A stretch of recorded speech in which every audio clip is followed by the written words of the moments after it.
दोस्तों, पिछले हफ्ते आपने देखा कि रमन और मीना के बीच की दरार टूटने की कगार पर ही होती है कि पुलिस वहां पहुंच जाती है। पुलिस वालों से मिलने से पहले रमन मीना से बस यही कहता है कि वो नहीं जानता कि वो बच पाएगा कि नहीं, लेकिन उसने किसी की जान नहीं ली। शबनम दिल्ली छोड़ अपने घर वापस आ गई होती है। उसकी माँ उसकी पढ़ाई छोड़ के इस तरह बेवजह आने का कारण नहीं समझ पा रही। वो शबनम से उसके लिए आए रिश्ते की बात करती है, लेकिन शबनम 6 महीने बाद दिल्ली वापस जाकर नौकरी करने की बात करती है। माँ को ताज्जुब होता है, क्योंकि अगर दिल्ली वापस जाना है तो वो वहां जाकर अपनी पढ़ाई भी पूरी कर सकती है। इसके जवाब में शबनम कहती है कि वो पढ़ाई मुकम्मल नहीं करना चाहती। माँ जब नालिनी का जिक्र छेड़ती है तो शबनम बातों को तोड़ना मरोड़ना शुरू कर देती है। तभी वहां नालिनी के पिता नथुराम आ जाते हैं और शबनम से नालिनी के बारे में पूछते हैं। शबनम झूठ बोलकर उन्हें दिलासा दे रही है कि वो ठीक है और उसे अगली क्लास में भी दाखिला मिल गया है। अपने वापस न आने का कारण शबनम दाखिला ना मिलना बताती है, जिसे सुन नथुराम को ताज्जुब तो होता है, क्योंकि शबनम नालिनी से पढ़ाई में बहुत आगे होती है। तभी दिल्ली पुलिस के हवलदार अपनी टीम के साथ वहां पहुंचता है, जिसे देख शबनम घबरा जाती है। हवलदार नथुराम से नालिनी के कत्ल की बात करने ही वाला होता है कि शबनम पहले उसे अकेले में बात करने की रिक्वेस्ट जाहिर करती है। शबनम हवलदार के किए सवालों से बेचैन होने लगती है और जब हवलदार ये कहता है कि शबनम जानती है कि नालिनी का कत्ल हुआ है, तो शबनम डर के मारे घबराहट से उसका कलेजा मुंह को आने लगता है। अब पुलिस शबनम को दिल्ली ले जाने की मांग करती है और इसी दरमियान वो नथुराम से सच्चाई बयान करने ही वाली होती है कि शबनम उनके बोलने से पहले बोल पड़ती है कि नालिनी अब इस दुनिया में नहीं रही। ये खबर सुनकर नथुराम पत्थर का बुत बन जाता है। ना आंसू बहते हैं और ना ही आवाज निकलती है। उसकी रूह जिस्म से रुखसत हो जाती है। बाप बेटी के खूबसूरत रिश्ते को यूं तो किसी भी हाथों की कलम बयान नहीं कर सकती, फिर भी कुछ 2 अलग अलग शेरों में किसी ने कुछ छोटी सी बात करने की कोशिश की है। हिफाजत का नाम बाप है, सांसें रोक कर देता आराम बाप है। घर का हर कोना कहता है आज भी, बेटी का असल मयार बाप है। और फिर एक दिन फुर करके ये कहीं उड़ जाते हैं। बाप के आंगन में रहती है ये चिड़ियों की तरह। चलिए दोस्तों, आगे देखते हैं क्या होता है।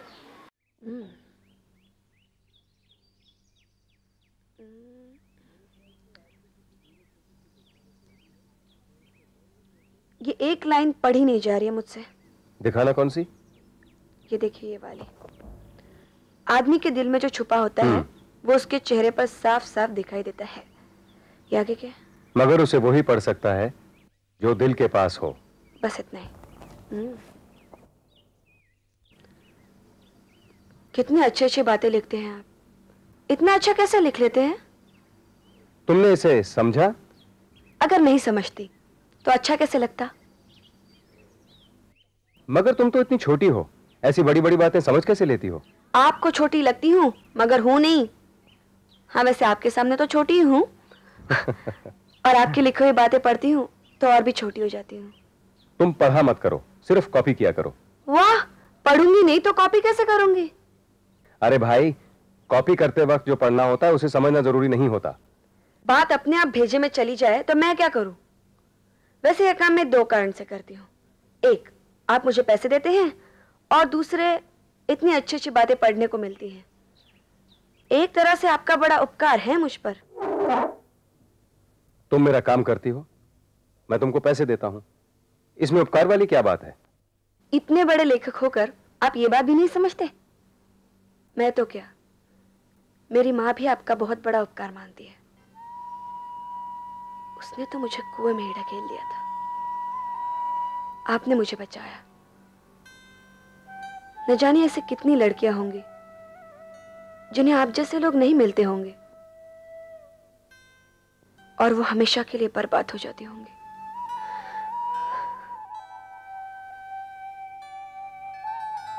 अपने छोटे से मुंह से इतनी बड़ी बड़ी बातें मत किया कर, मुझे अच्छा नहीं लगता। मेरी माँ तो इतनी शर्मिंदा है कि आपके सामने आना भी नहीं चाहती। उससे मेरी तरफ से कहना कि शर्मिंदा होने की कोई बात नहीं।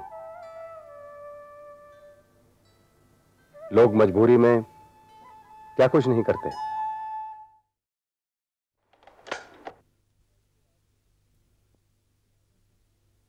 मेरे ख्याल से आपको किसी न्यूरोसर्जन को दिखाना जरूरी है। मैं उनसे अपॉइंटमेंट लेकर आपको फोन करता हूं। इन द मीन टाइम आप ये मेडिसिन लेते रहिए।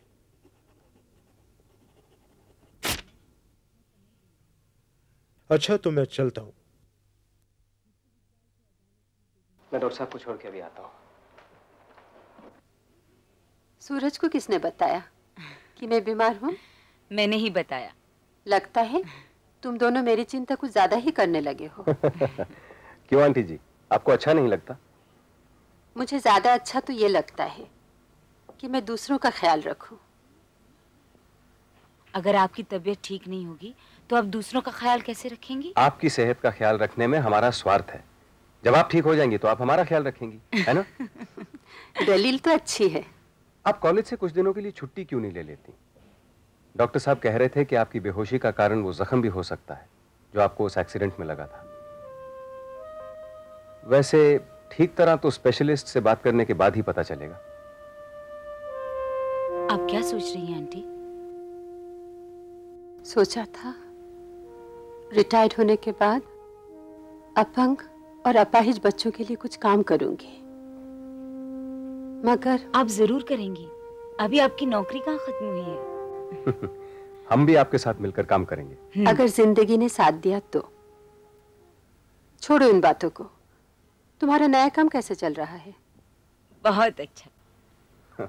अभी तो शुरू ही किया है। अच्छे बुरे तजुर्बे होने अभी बाकी हैं। ये लड़ाई तो हर जगह रहती ही है। आगे जाके क्या अनुभव होगा ये तो मैं कह नहीं सकती, पर इस वक्त मुझे ऐसा लग रहा है जैसे न्यूज़ रिपोर्टिंग का काम ही मुझे सबसे ज्यादा पसंद है।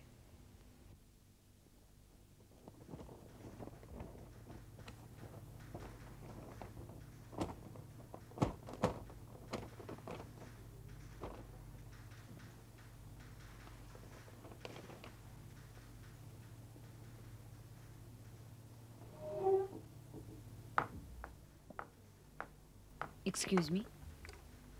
Have a seat. Thank you.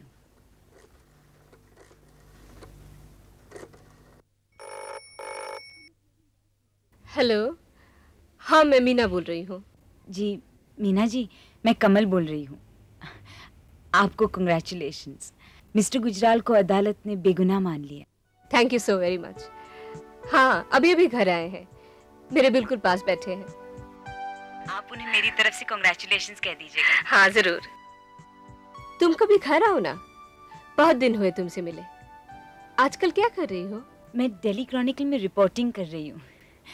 वैसे ये न्यूज़ यहीं पढ़ने को मिली। मैं इसे फ्रंट पेज पर छपवाने की कोशिश करूंगी। Thank you once again. Okay then, bye bye.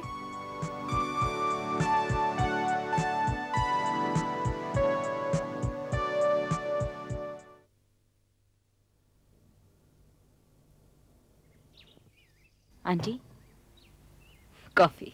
Thank you. कभी कभी अच्छी खबर पढ़कर अच्छा लगता है। ऐसी कौन सी खबर है? नलिनी की हत्या के मामले में पुलिस ने चौधरी सुरेंद्रपाल सिंह को पकड़ लिया है। Shabnam is the main witness. हाँ, मैंने कल ही मीना जी को इस बारे में फोन किया था, मुबारकबाद देने के लिए। बहुत खुश हुई। खुश तो होगी ही। अगर रमन ने अभी अपने आप को संभाल लिया तो उसकी जिंदगी ठीक रास्ते पर आ जाएगी।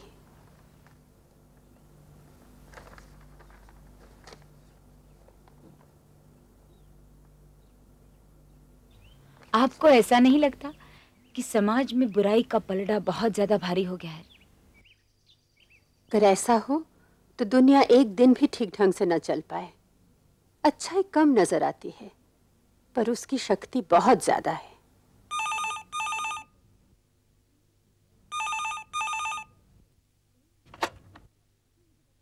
हेलो, हाँ मैं शकुन बोल रही हूँ। कौन? क्या बात है? क्या? तुम एम्बुलेंस बुलाओ, मैं अभी आ रही हूँ। क्या हुआ आंटी? मुझे इसी वक्त हॉस्टल जाना पड़ेगा। जल्दी से गाड़ी की चाबी ले आओ। हाँ। लेकिन हुआ क्या है? हॉस्टल के पीछे किसी फैक्ट्री में क्लोरीन गैस लीक हो रही है। काफी लड़कियां बेहोश हो गई हैं। मैं भी आपके साथ चलती हाँ हूँ। चलो। चलिए। सुनिए, हाँ? आपको गाड़ी नहीं चलानी चाहिए। आपकी तबीयत ठीक नहीं है ना? हम टैक्सी लेकर जाते हैं। चलिए।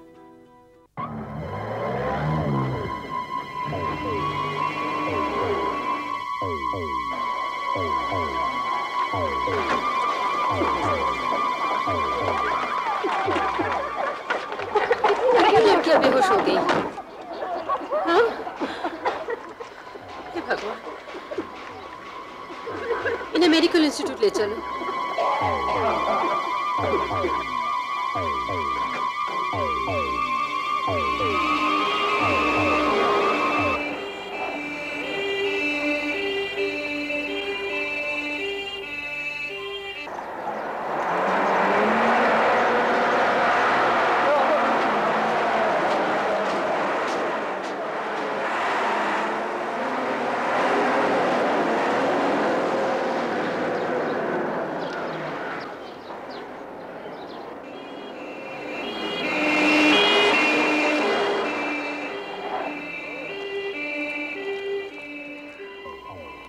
वर्कर्स कुछ बेहोश हो गए हैं क्या? कम से कम 20 आदमी बेहोश हो गए हैं, बाकी की हालत गंभीर बताई जा रही है।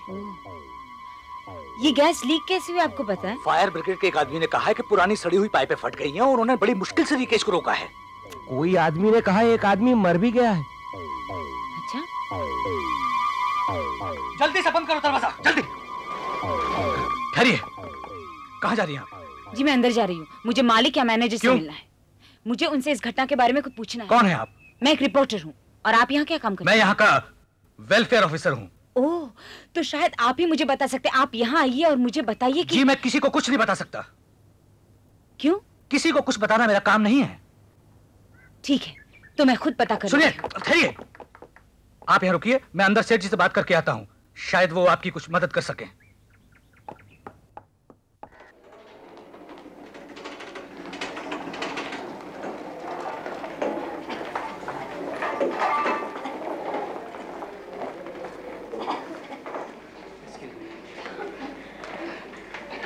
डोंट वरी, सब ठीक हो जाएगा। आप चिंता मत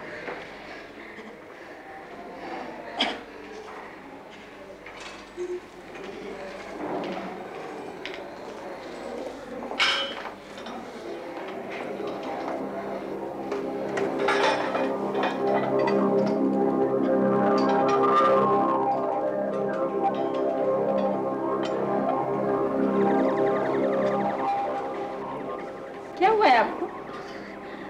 प्लीज मुझे जरा पानी पिला दीजिए। 1 मिनट।